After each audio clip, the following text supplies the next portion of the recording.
Bruno had never broken a command in 8 years. That was the thing Adrian kept returning to as he strode down the corridor after him. Not the noise, not the disruption, but the simple fact that it had never happened before. 3 lieutenants sat in his study with a shipment worth more than any of their lives waiting on the next 10 minutes, and the dog had risen mid-sentence, ears up, and bolted like something had called his name. "Finished without me," Adrian said, and was already moving. He found the trail easily enough, the servants' corridor, the swinging door still shuttering on its hinge, and braced himself, the way he always braced himself now, for the sound of something breaking. Blackwood Manor did not often see chaos inside its own walls. When it did, Adrian preferred to be the one causing it.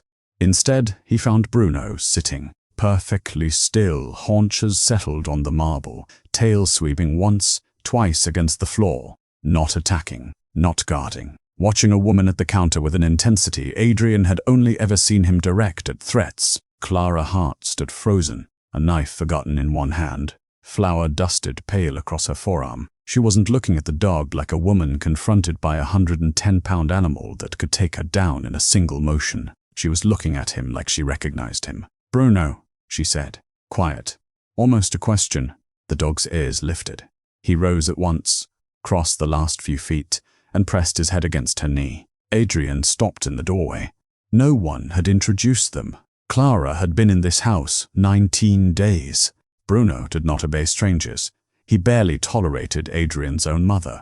And yet here he was, leaning into this woman's hand like he'd been waiting years to do it. "Where is he?" Adrian asked, though the answer was standing directly in front of him. Clara's eyes dropped. "I don't know, sir." It was, he noted, the wrong kind of lie, not clumsy, practiced, the kind of lie a person reached for automatically, the way you'd reach for a coat by the door. He studied her properly for the first time. 26, 27, composed in a way the other staff weren't. Her stillness deliberate rather than nervous. She held herself like someone who'd been taught posture as a child and never unlearned it, which struck him as an odd thing for a cook to have been taught at all. "He's never done this," Adrian said. 8 years, and he's never once ignored a command. "Perhaps he's hungry. He'd never dragged himself into my kitchen for breakfast before either." He crouched, more out of habit than intention, and Bruno's tail thumped harder. "What exactly are you trying to tell me?" He hadn't meant the question for Clara, but she answered it anyway. "Maybe he remembers kindness," she said, and went back to her knife work, steady, unbothered, as though the sentence hadn't cost her anything at all. Adrian almost smiled. That frightened him more than the dog's behavior had. He'd spent 38 years building a life engineered against exactly this. The small, unguarded moment, the flicker of curiosity that had no strategic value and therefore no place in his world. His empire ran on the certainty that anything soft eventually became a lever someone else could pull. He'd watched it happen. He'd been the one, more than once, to do the pulling. His mother called it discipline. He called it staying alive. She also called it, with increasing frequency lately, loneliness dressed up as principal, and had already selected a woman from one of the old shipping families to fix it. Beautiful, connected, entirely predictable. Adrian could find no fault in her. That was the problem. He felt nothing when he pictured her at all. He straightened, told himself the matter was closed, and went back to his study, where his lieutenants were waiting with expressions carefully arranged to hide the fact that they'd heard everything. It did not stay closed. Over the following days, Bruno developed a routine that had nothing to do with Adrian's schedule and everything to do with Clara's. He waited outside the kitchen before Adrian was even dressed. He refused his morning meal until she appeared to sit with him while he ate, as though her presence were a required ingredient. Once, mid-briefing, 3 armed men in the room, Bruno rose without a sound, took Adrian's jacket sleeve gently between his teeth, and pulled, steady and immovable, toward the door. "Let go," Adrian said. Bruno did not let go. He hauled Adrian 6 full steps toward the corridor while Marcus Kane, seated across the table, made a visible effort not to laugh, and the 2 younger men failed entirely. Adrian shot them a look that ended it. "He's decided you belong there," Marcus said afterward, amused. "I'd let the matter drop if I were you." Adrian didn't let it drop. He told himself he was investigating a security concern. An animal behaving irrationally in a house full of armed men was on paper a legitimate problem. That was the reason he gave himself for standing in the kitchen doorway that evening, watching Clara work. He hadn't meant to stay as long as he did. She moved like someone who trained somewhere formal, economical, precise. No wasted motion. And when she reached for the wine to finish a sauce, she named the vintage before she'd even read the label, correcting herself only when she checked and found she'd been right the first time. He filed it away. A cook who could identify a Bordeaux blind. A cook who read poetry, apparently, in the 2 minutes he'd caught her with a book from his own library and asked her about it. And she'd simply said she liked things that were older than she was. None of it, alone, meant anything. Together, it meant something he didn't yet have a name for. He left before she noticed him. That night, long after the staff had gone to their rooms, Adrian passed the kitchen on his way to the study and found the door still open, the lamps still lit. Clara sat alone at the work table. Something small and silver held loose in her palm, turning slowly in the light. He recognized the shape before he understood what it was. A pendant. Old, the metal worn soft at the edges from years of being touched. Bruno lifted his head from where he lay at her feet and made a sound Adrian had never heard him make before. Not a growl, not a bark. Something low and aching, almost human. "You remember me, don't you?" Clara whispered. Adrian didn't move. He didn't breathe. He stood in the shadow just outside the doorway, watching the dog his own father had trained to recognize a woman he himself had never seen before, 19 days ago, and understood, with a clarity that settled cold and certain in his chest, that Clara Hart was not who she claimed to be. He just didn't yet know what she was. Message collapsed. By morning, Adrian had convinced himself the pendant meant nothing. A trinket. Sentiment. He'd built an empire on reading men's tells across a boardroom table, and yet here he was, rationalizing his way around the one tell that mattered most, because the alternative meant admitting he'd stood in a doorway at midnight watching a woman he barely knew like she was something worth guarding. Bruno had no such trouble committing. The dog abandoned him at breakfast without ceremony, rose mid-meal, nosed the door open, and was gone before Adrian had finished his coffee. He found him 20 minutes later camped outside the kitchen, immovable as furniture. The next day, it was his glove, lifted clean from the hall table and deposited with evident pride at Clara's feet. The day after, Bruno simply refused his food until she came to sit with him, ignoring a fresh bowl of meat like it had personally insulted him. "He's not eating," Adrian told her, arms crossed in the doorway, doing his best to sound like a man reporting a security concern rather than one who'd been drawn there by the same invisible thread. "He's eating," Clara said, not looking up from the pot she was stirring. "He's just decided the kitchen tastes better with company." Marcus found the whole thing unbearably funny. During a Tuesday briefing, Bruno rose without warning, seized Adrian's sleeve, and hauled him a full 4 feet toward the door before Adrian managed to plant himself and issue a command sharp enough to actually land. His lieutenants studied their papers with suspicious intensity, shoulders shaking. "Say nothing," Adrian told them. Nobody said anything. Nobody needed to. He told himself he was simply monitoring an unstable variable. That was the phrase he used. Privately, the 4th time he found himself in the kitchen with no real reason to be there. The first visit had been about Bruno. The second, he'd claimed he wanted coffee, that a coffee in his study was better and closer. By the 5th, he stopped inventing reasons at all. It was the contradictions that kept him coming back, he told himself. A cook who corrected his sommelier's French without appearing to notice she had done it, who identified a rare saffron thread by scent from across the room, who, watching from the kitchen window one afternoon, remarked that the bay gelding in the paddock was favoring its left foreleg, a full day before the groom caught the same thing. "Where did you learn horses?" Adrian asked her, arms folded against the counter, watching her plate a dish with more precision than the occasion required. "I grew up around them." "Where?" "Somewhere with too many horses and not enough sense." She didn't look up. "Is that all, sir?"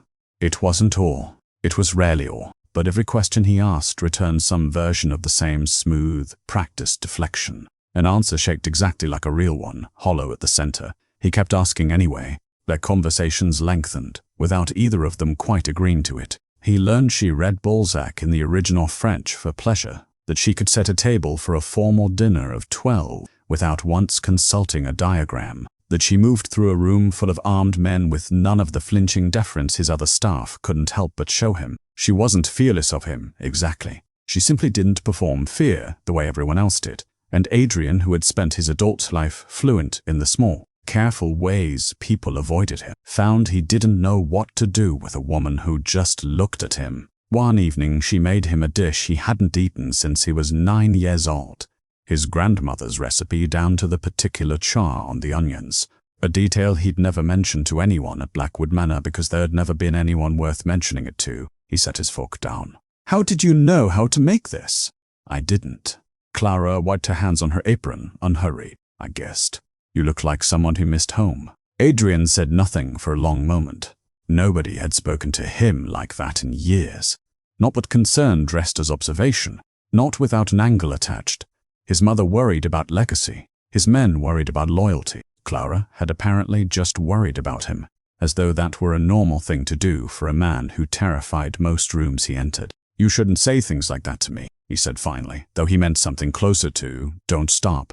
"Why not?" "Because I don't know what to do with them." Something in her expression softened, briefly, before she caught it and turned back to the stove. The moment didn't last. 2 days later, Isabel Rourke arrived unannounced for lunch. Old family friend, older ambitions, the kind of woman his mother approved of on sight. She found Adrian in the kitchen doorway before she found him anywhere else and drew her own conclusions instantly. "You're spending an awful lot of time with the help, Adrian." Isabel's smile didn't reach her eyes as she looked Clara over, head to foot, the way one might appraise furniture. "Careful. People will start to wonder what exactly you're paying her for." The kitchen went silent. Clara's hands didn't stop moving, but something in her shoulders drew tight. "Isabel." Adrian's voice dropped into the register his lieutenants had learned to fear. "You'll apologize or you'll leave." Isabel blinked, clearly unprepared for the correction. "I only meant, I know exactly what you meant." He didn't raise his voice. He never needed to. "Apologize to Clara, or don't come back." She left, without either. Adrian watched her go, aware, belatedly, uncomfortably, of what he'd just done. He'd defended a cook's honor in front of the woman his own mother had all but chosen for him, and he hadn't hesitated for a second to do it. That night, alone in his study, he told himself he was simply protecting his household's reputation. He almost believed it long enough to justify what he did next.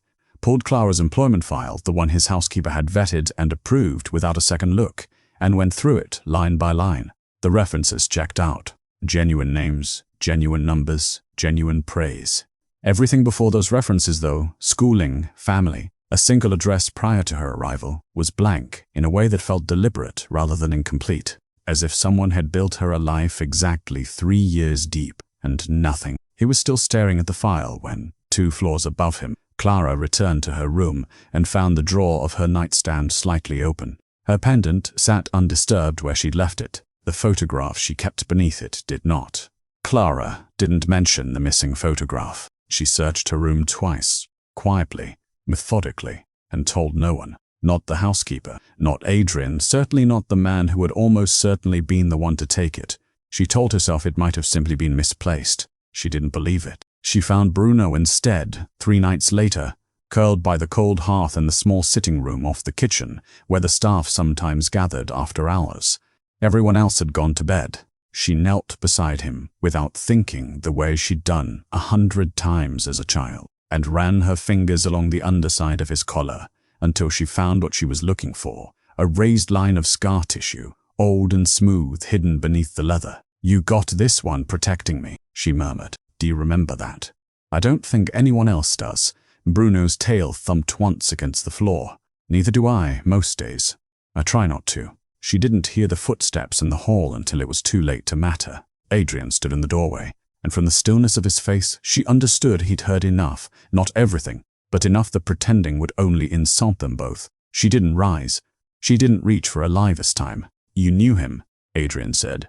Not a question. Clara's hand stayed on the scar. A long time ago, when he was young enough that this hadn't happened yet. She drew a slow breath. "I can't tell you how. Not yet. Please don't ask me tonight." He should have pushed. Every instinct that had built his empire told him to push, to press until the story cracked open. Instead, he crossed the room, sat down across from her on the cold hearthstone like a man with nowhere better to be, and waited. It was almost worse than if he'd demanded it. She had been 7 the first time she wrapped her arms around Bruno's neck and called him hers, though he technically belonged to the security detail her father kept at the edges of the estate. Quiet, watchful men who moved through the Valmont house like part of its architecture. Her father had built something rare in a world of old money and older grudges, a name people trusted. Antoine Valmont didn't need armed men because he was cruel. He needed them because he was careful, and careful men made enemies of the careless. Bruno had been assigned to the household the year she turned 6. Still gangly, still learning his own strength, and something about the girl who fed him scraps under the dinner table and fell asleep against his side during summer storms had claimed him completely. He was hers the way dogs sometimes decide without asking permission that a person belongs to them. Then her father found the numbers that didn't add up. She hadn't understood it then, only that the house grew quieter, that her father spent nights in his study with the door locked, that the men in the security detail doubled and then doubled again. She understood only fragments even now. Money moving through companies that bore the Valmont name, but not the Valmont aunt. An investigation her father pursued with the same careful thoroughness he brought to everything, right up until the night it got him killed. She remembered gunfire. She remembered Bruno's body between her and the stairwell. Remembered the scar being made in real time, though she hadn't understood that was what was happening. She remembered being told, afterward, that Clara Valmont had died with the rest of her family. She had let them believe it. Adrian sat very still when she finished. The version of it she was willing to give him, at least. Names, dates, the shape of the danger without its edges. He was quiet long enough that she started to fear she'd made a mistake. Valmont, he said finally, half to himself. Something in the name pulled at a memory he couldn't yet place. A scandal from his father's era, whispered about, and then buried the way everything inconvenient in his world eventually was. He'd been young. He remembered only the shape of it, not the substance, but the timing sat wrong in his chest, close enough to something in the Blackwood ledgers that he didn't like it. "What is it?" Clara asked, watching his face change. Nothing yet. It wasn't nothing. He filed it away beside everything else he didn't yet understand about her. "You're afraid of me," he said instead, gentler than he meant to sound. "I'm afraid of what happens after." Clara looked at him directly, something raw surfacing that she usually kept locked well below the surface. "I'm afraid that if you find out who I really was, you'll see me differently. That whatever this is," she gestured, small between them, "it only exists because you don't know yet. I already see you differently." He said it without calculation, which surprised him more than it seemed to surprise her. "I've seen you differently since the first morning, when my own dog looked at you like he'd found something he thought he'd lost. I don't need the rest of the story to know that much is true." The space between them had closed without either of them deciding to close it. Her breath caught. His hand found the edge of the hearthstone near hers, not quite touching. "Adrian." He leaned in. She didn't pull away. Bruno chose that exact moment to insert himself bodily between them, tail wagging, entirely unbothered by the timing, nosing at Adrian's hand until he laughed, a short, startled sound, unfamiliar in his own throat. "He's done this before," Adrian said, scratching behind the dom's ear without looking away from her. "He has excellent instincts," Clara said, and for the first time all night, she smiled. Adrian left the sitting room an hour later, lighter than he'd felt and longer than he could measure, and it lasted exactly as long as it took him to reach his study, where his phone was waiting with a message from a number he didn't recognize.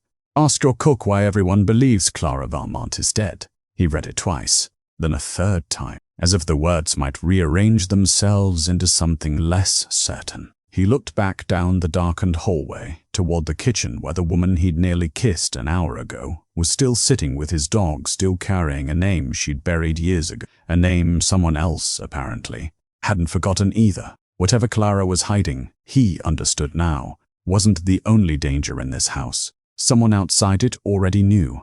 Message collapsed. Adrian didn't sleep. He spent the hours until dawn at his desk, working through channels his lieutenants didn't know he had, pulling at a thread that unraveled faster than he wanted it to. Clara Valmont, 27, and she lived. Only daughter of Antoine Valmont, a shipping and finance magnate whose name had once carried weight in circles. Adrian's own father had moved through. The official record was brief and final. The Valmont family had died in a home invasion 8 years ago. The estate liquidated, the case closed within months. Closed with a speed that, viewed now, looked less like efficiency and more like something being buried on purpose. The photographs that survived in old society pages showed a girl who could have been Clara's sister, if Clara had a sister. Same bone structure, same steady, watchful eyes. A family crest, a stag beneath 3 stars that matched, detail for detail, the pendant he'd seen turning in her palm 2 weeks ago. He sat with it until the sun came up, and then he went to find her. Clara was alone in the kitchen, the pale early light catching dust in the air above the counter, and she must have read something in his face before he said a word, because her hands went still over the bread she'd been shaping. "Who are you?" Adrian said. Quiet, not the voice he used on his enemies. Something closer to the voice he'd used the night by the hearth, and that seemed to hurt her more than anger would have. She didn't ask what he meant. She didn't reach for another deflection. She wiped her hands slowly on her apron, buying herself a few seconds she clearly needed, and when she looked up, whatever she'd been holding together for 2 years came apart all at once. "My name is Clara Valmont," she said. The kitchen was very quiet. "I've been Clara Hart for 2 years. Before that, I was no one. A woman with no name, moving through cities where nobody asked questions if you paid in cash and kept your head down. Clara Hart is a name I built out of nothing because Clara Valmont was declared dead, and staying dead was the only reason I was still alive." Her voice didn't shake, though something in her jaw did. "I should have told you the first week. I told myself there'd be time. There was never going to be time." Adrian said nothing. He was aware, distantly, of the particular kind of stillness that came over him in negotiations right before everything shifted.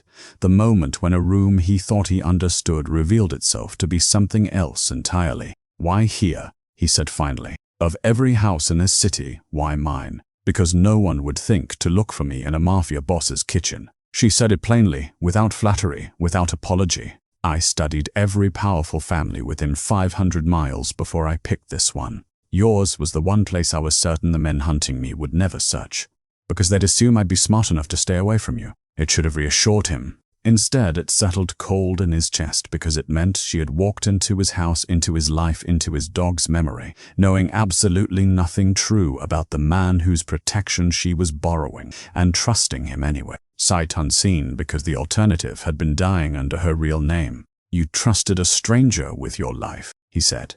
"A dangerous one. You didn't know what I was." "I knew exactly what you were." Clara met his eyes without flinching. "I read everything about you before I ever applied for this position. I knew what Blackwood Manor was.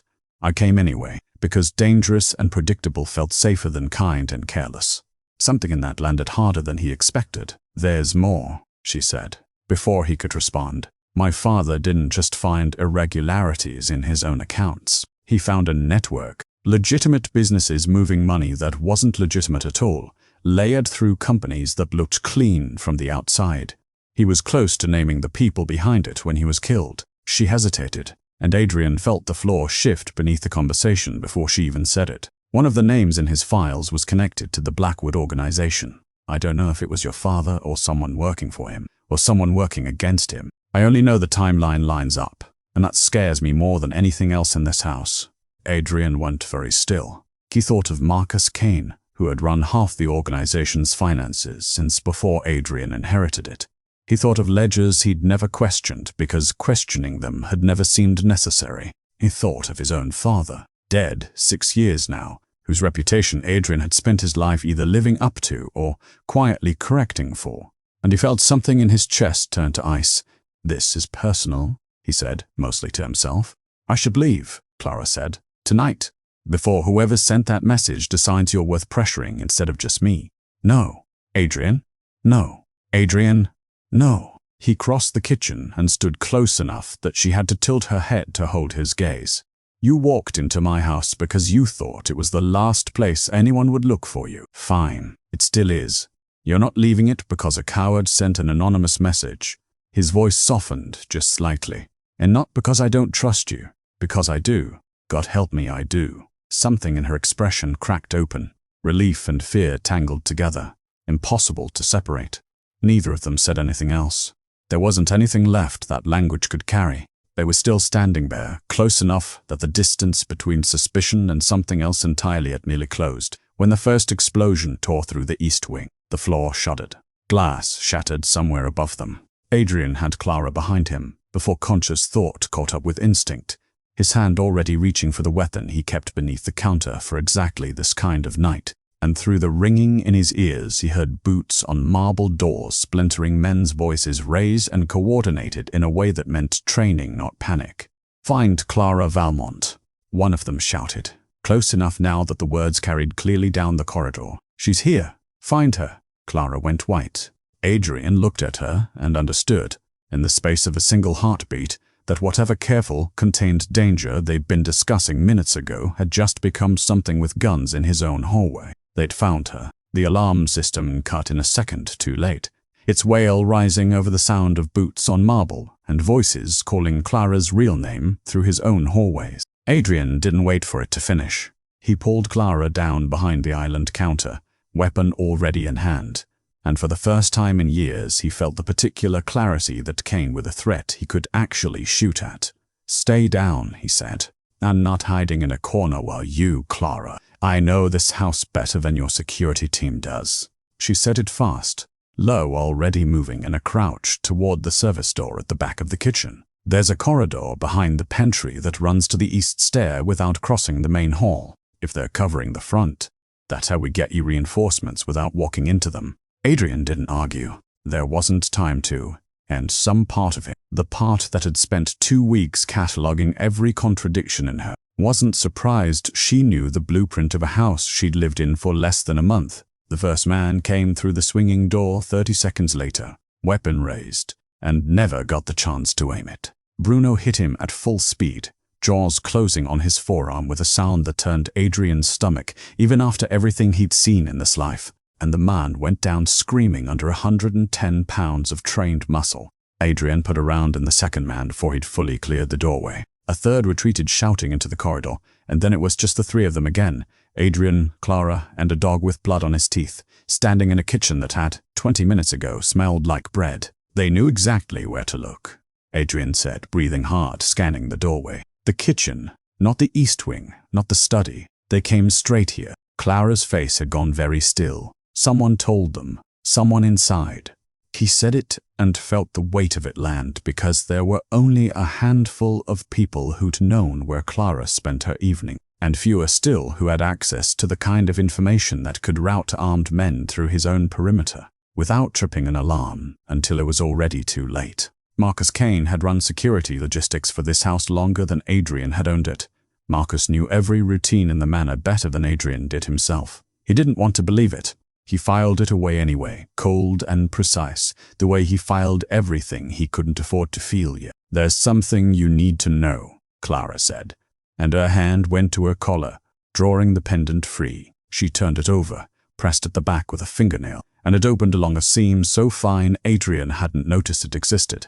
A sliver of microfilm sat folded inside, no larger than a fingernail itself. "My father hid this the week before he died. Financial records. Accounts, transfers, company names. Proof that Valmont money was being laundered through legitimate businesses that weren't ours." She held it out, her hand trembling slightly for the first time all night. "One of the companies has ties to Blackwood Holdings. I don't know how deep. I've never had a way to read the rest of it." Adrian took it from her carefully, like it might detonate, and in a sense it already had. "My father," he said.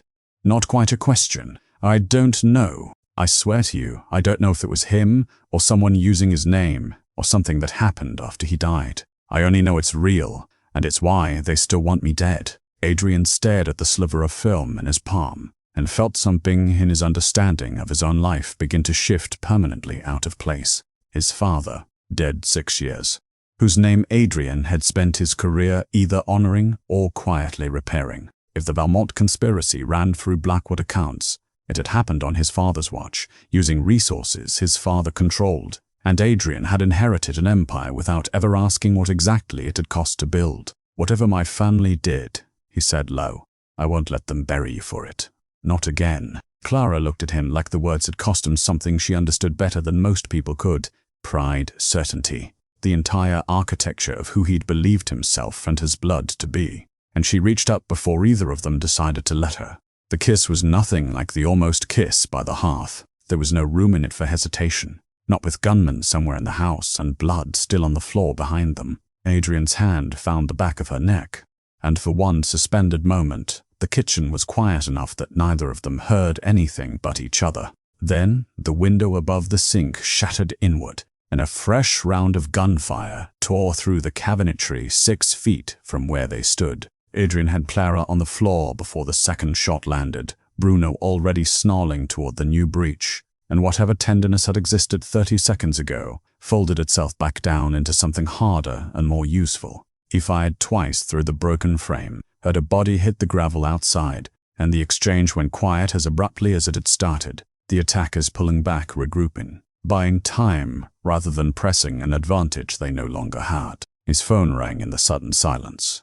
Adrian glanced at the screen. Marcus. He answered without a word, weapon still trained on the doorway, Clara's breath uneven against his shoulder. "You should have left the girl alone," Marcus said. His voice was calm, unnervingly, deliberately calm, the voice of a man reading from a script he'd written years in advance.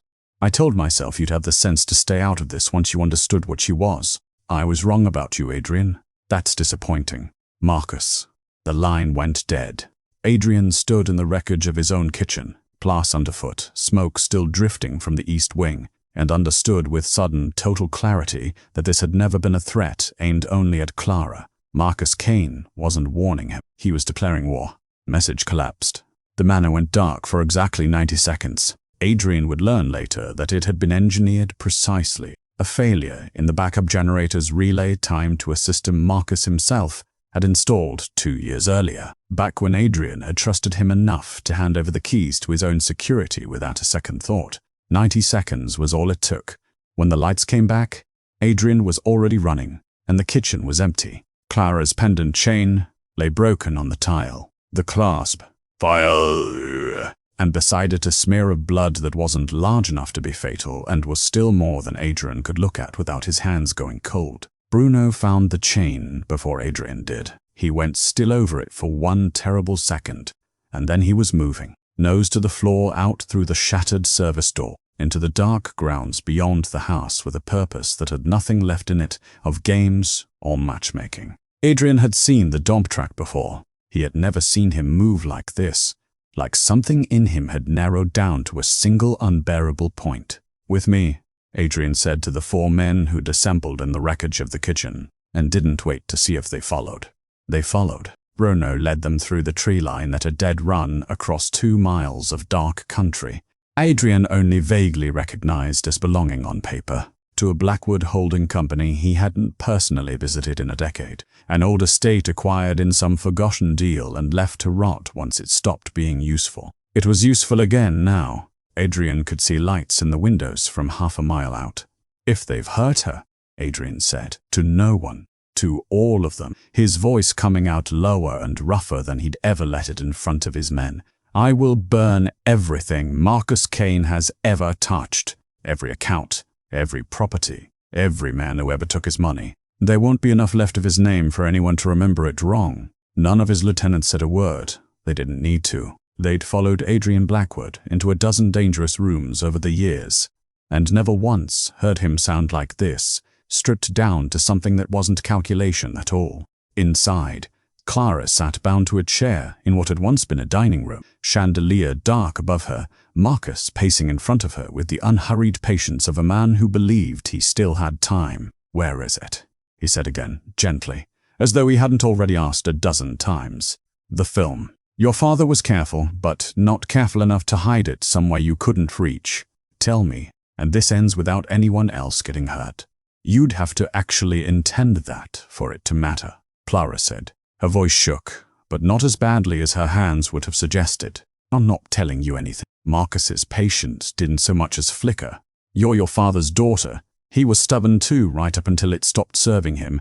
The door came off its hinges before he finished the sentence. Adrian crossed the room faster than any of Marcus's men had time to react to, and for a moment the only sound was chaos.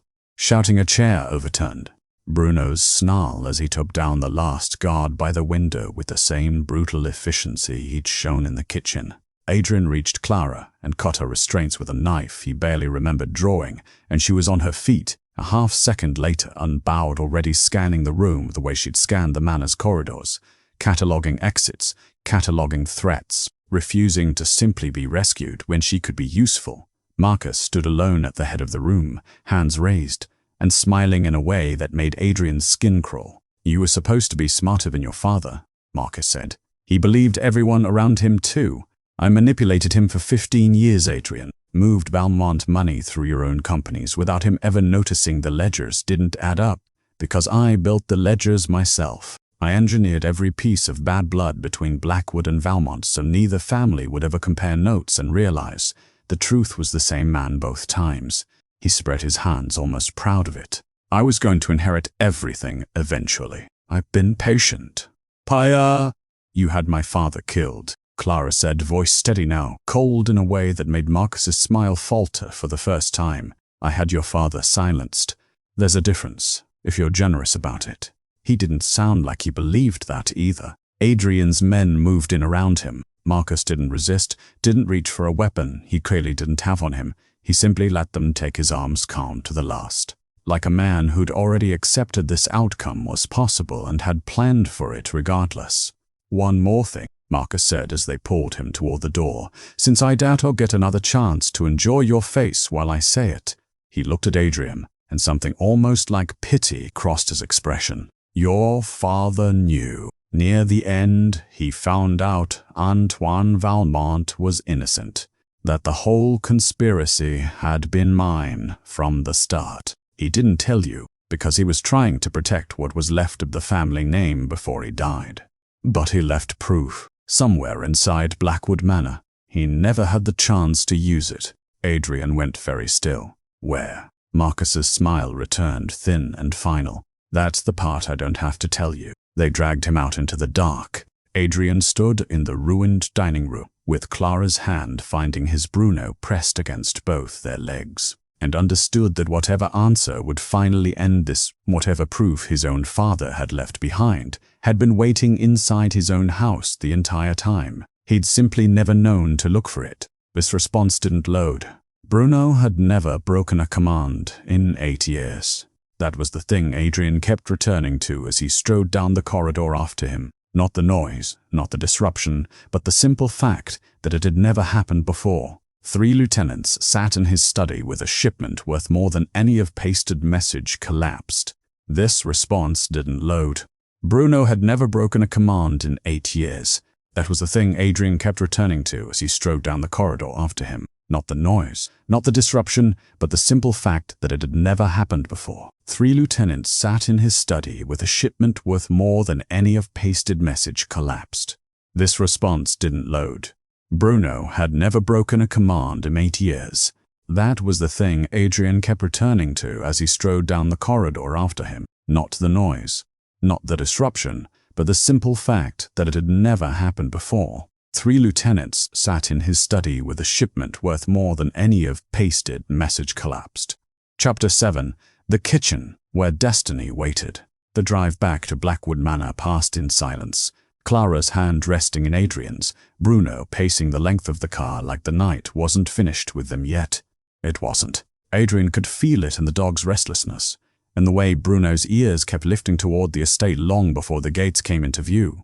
He was right to be restless. The moment they crossed the threshold, Bruno didn't stop at the kitchen. He pushed past it, past the sitting room, down a corridor Adrian hadn't walked in years, toward the old east wing, the part of the manor his father had sealed off before he died, citing renovations that never came. "He's never gone this way," Adrian said. "He's not tracking a scent," Clara murmured, watching the dog's certainty. "He's remembering something." Bruno stopped at a wall of built-in shelving in what had once been his father's private study, scratching once at the base panel with a precision that felt deliberate rather than instinctive. Adrian knelt, ran his hand along the seam, and felt it give a compartment no wider than a drawer, hidden behind 8 years of dust. Inside was a leather case, cracked with age, and beneath its clasp, a single folded letter in his father's hand. Adrian read it standing, because sitting down felt like admitting how much it would cost him. His father had known, not everything, but enough, that Antoine Valmont had uncovered a laundering network running through Blackwood accounts, that Marcus Kane had built it brick by brick over 15 years. That Valmont's death and the fortune's disappearance were not tragedy but design. His father had tried to preserve the truth rather than expose it outright, too afraid of what unraveling Marcus publicly would cost the organization, and had died before he found the courage to finish what he started. Find the girl, if she's alive. The letter ended. She deserves what was taken from her. I was a coward. Don't be one too. Adrian folded the letter with hands that weren't quite steady. Clara said nothing. She didn't need to. She simply stood beside him, her shoulder against his arm, and let him have the moment before it passed. They brought Marcus back to the manor by midnight, to the same kitchen where all of it had started. He walked in, flanked by two of Adrian's men, composure intact even now, and looked at the letter on the counter like it was an inconvenience rather than a verdict. Sentiment, Marcus said. Your father always did confuse guilt with evidence. It's both, Adrian said. Marcus turned to Clara instead, and something in his expression sharpened, hunting for the one lever that might still work. You understand what she's done, don't you? Attached herself to you the moment she learned what your name was worth. Cooks don't read Balzac by accident, Adrian. She played this house the same way she played you. I know exactly what I did, Clara said, before Adrian could answer. Her voice didn't shake.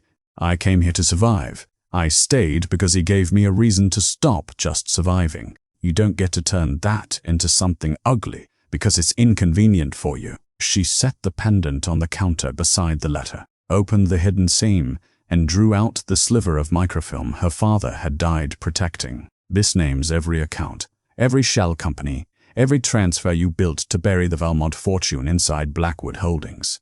My father spent his last months building it. I've spent 2 years keeping it alive. It was never about Adrian's name. It was about yours. Marcus's composure didn't break so much as it simply stopped being useful to him. For the first time, he had nothing left to spend.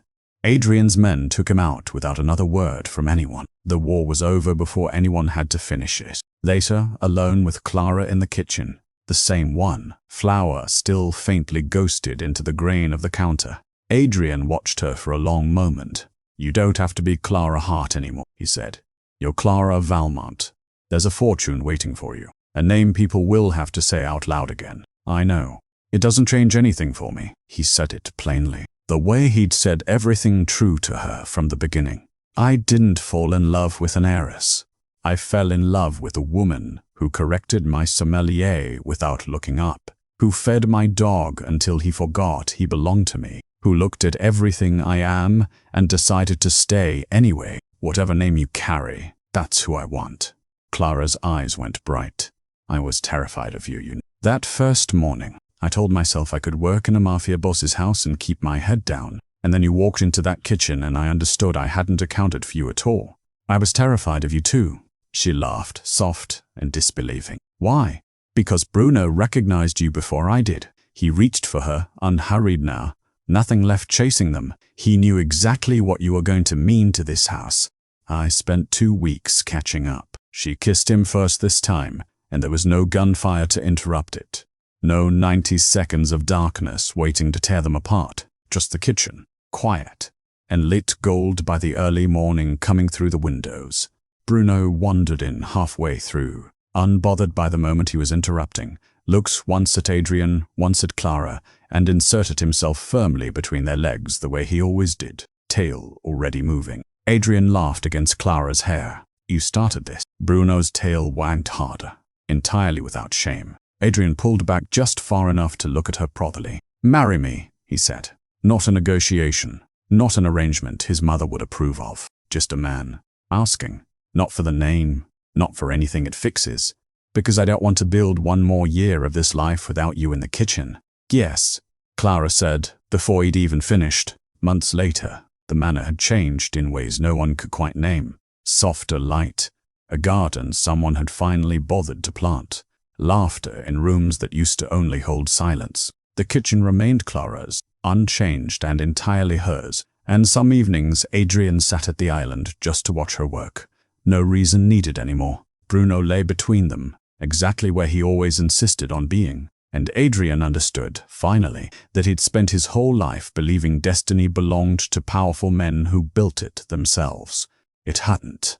It had arrived on 4 paws, dragged him down a corridor he never meant to walk, and delivered him straight to the only kitchen that had ever felt like home.